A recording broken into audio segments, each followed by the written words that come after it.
These reported attacks, they apparently happened shortly after a visit by the Chief of Army Staff. Yeah, that's a key bit of context. The visit was meant to address security, the report says. Exactly. But here's where it gets complicated based on the source. How so? Well, it says some residents felt things actually didn't get better after that visit. Did get better. In fact, one local account cited a large-scale rice farmer in Guma West.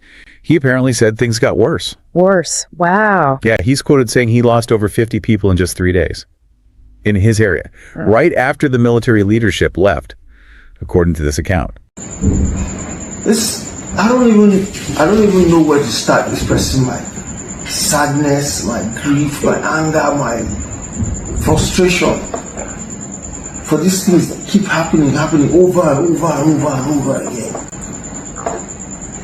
You know, every time, okay, we call on the governor, we call on the president, we call on it's how about, oh man, this thing is not funny. Okay, so that's a pretty stark perspective reported right there. A potential gap between maybe the official intent and the reality for some on the ground. Definitely. And the source then really zooms in on one specific incident, which sounds just devastating. It was in the Yelewata community, Guma Local Government. Right. Happened around 10:50 p.m. after some rain. And the attackers, the source says, they came in quantum, in numbers. In quantum. That's chilling phrasing from the source and the scale of it. What did the report say happened in Yelewata? It's horrifying. The source includes a report of over 200 above people killed. At night? Over 200, yeah.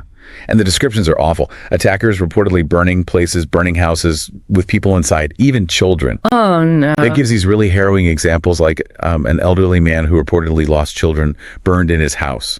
So he could only see the remains of 2 out of 5. That's just unimaginable. And another case mentioned, a classmate of the person speaking apparently burned with his whole family.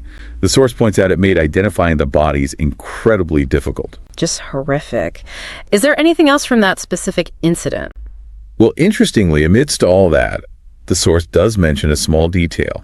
Local vigilantes reportedly managed to catch 2 of the attackers during that Yelewata attack. Okay, so some local response reported there too. What about after? Did anyone official react from the state level maybe? Yes.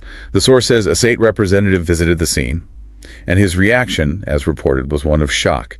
He called the devastation unprecedented. Unprecedented. Yeah, his quote was something like, "It had never happened in the history of these attacks in Benue or even any part of Nigeria." He sounded, well, deeply concerned. I can imagine. He urged people to stay calm, but also, crucially, called on the state governor for, immediate security action and internal measures. That's a strong statement from a state rep. Unprecedented really underscores the severity reported. So, what about the wider effects beyond Yelewata? The source suggests a ripple effect. Fear, basically.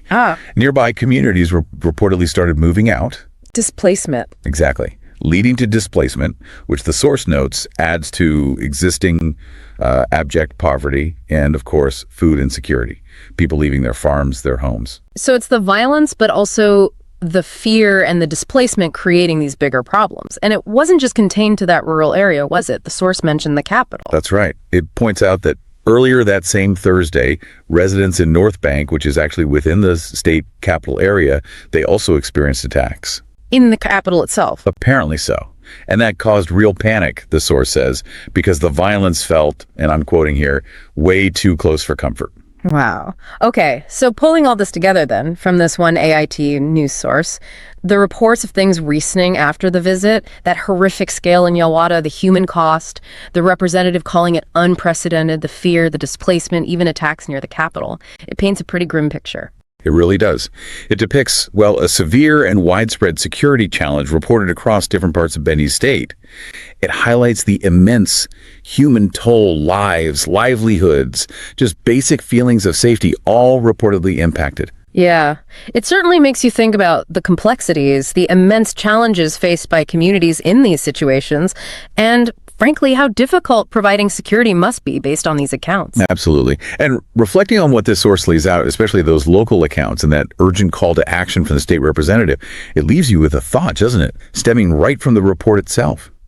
Considering these concerns, what other steps might be needed? What more could be considered for security and support for the people affected there?